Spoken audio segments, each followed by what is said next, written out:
ওনার নিশান, কিন্তু জেরিন তো ওনার না, জেরিন তো নিশানের। তো এই জন্য উনি বলে নাই যে জেরিন ওনার। আচ্ছা, আম, আমি ফার্স্ট ট্রেলার দেখলাম, আমি আগে দেখিনি, আমার এখনো গুজবাম হচ্ছে। আমার একটু মানে আমি ইমোশনালি অনেক অ্যাটাচ হয়ে যাচ্ছিলাম। Thank you so much Shiyab ভাই, এত সুন্দর একটা ছবি আপনি আমাদেরকে উপহার দিতে যাচ্ছেন। দর্শক হিসেবে আমি এটা ফিল করলাম। আর আপনার সাথে কাজ করেছি অভিনেত্রী হিসেবে, এটা অনেক বড় পাওয়া। Thank you so much.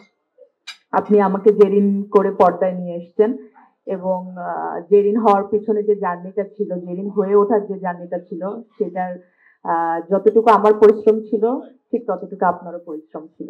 তো থ্যাংক ইউ সো মাচ। এবার আসি প্রডিউসার যারা প্রথমে আমাকে ভেবেছেন যে হ্যাঁ তমা এই ছবিতে কাজ হতে পারে, এবং ডিরেক্টর যখন ভেবেছেন তখন ডিরেক্টরের সাথে একমত হয়েছেন। তো চরকির সাথে আমার জার্নি তো অনেক বছরের, এবং আমি দেখি মানুষ একদম বলেই দেয় যে চরকির কারণে তোমাকে আমরা আবার নতুন করে পেলাম, তোমার অভিনয়ের অনেক কিছু আমরা চরকির মাধ্যমে দেখলাম। তো চরকি আমার পরিবার, তো পরিবার নিয়ে তো বেশি কিছু বলার নেই। পরিবারের সদস্য আমি, ভুল করলেও পরিবারের, ভুল না করলেও, কাজ করলেও পরিবারের, কাজ না করলেও। তো পরিবার যখনই ডাকবে আমি পরিবারের সাথে আছি। আর সারিয়া শাকিল আলফাই, এত বছর পরে যদি আমাকে দর্শক পর্দায় আবার দেখে সুরঙ্গর মাধ্যমে, সেটা শুধুমাত্র সম্ভব হয়েছে আলফাই এবং সারিয়া শাকিলের কারণে। তো থ্যাংক ইউ সো মাচ। আপনি একটা সুরঙ্গ দর্শককে উপহার দিয়েছেন, এবং সেই সুরঙ্গতে আমি এবং নিশো ভাই আমরা পর্দায় এসেছি।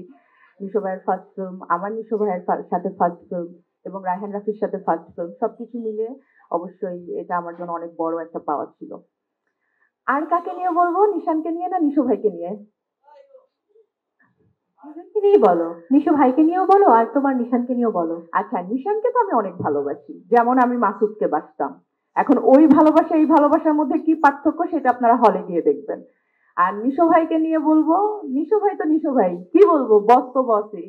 আমাকে সব সময় উনি এটা ভালো হয়েছে, এটা ভালো হয়নি, এই যে একজন অভিভাবকের মতন দেখেন, বা পাশে থাকেন, এবং অভিভাবক হয়ে আমাকে গাইড করেন। আমি না একটু অস্থির টাইপের, যে এটা কেন হলো, এখন কি করব, এটা কি হবে নিশো ভাই, সব সময় আরে বাবা আগে শান্ত হয়, সব ঠিক হয়ে যাবে। তো এরকম একটা মানুষ হলো নিশো ভাই ব্যক্তি জীবনে এবং আমার জীবনে, এই তো।